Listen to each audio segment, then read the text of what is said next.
matanyihire magana meri kuma wodi ya Chemosot guku ni kaunti-ini ya Kericho ni magunikite na githomo kia urimi wa kahua hamwe na uguo makerirwo ni mekwamukira uteithio wa migurwa ya kahua mihango iria ira telefoni MCA wao itanyihire kana anyitanire na kabuni itiganite hindi ya mihango ino arimi aya ne mahinyiririo fata wa kurumirira mataro maria makoretwo makiheo riria maranyitanira urimi-ini wao niguo kuhota kugia na maciaro makinyaniru na hamwe na uguo makorio magayane ugi uria magite naguo na arimi aria agi matanahota gwikinyia githomo-ini giki.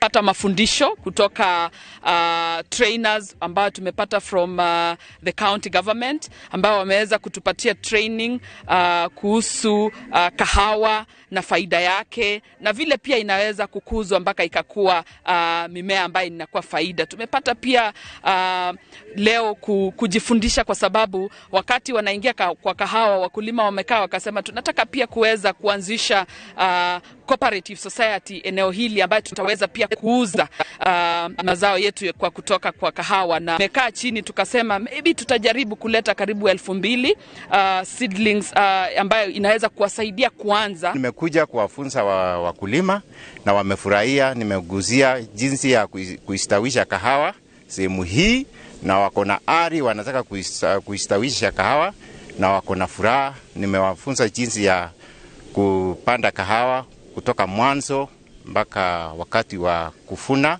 Tumefurahia siku ya leo kwa maana tumekuwa na demonstration ya kupanda kahawa na hii mimea imekuwa introduced kwa farmers wa sehemu hii na tumefurahia sana.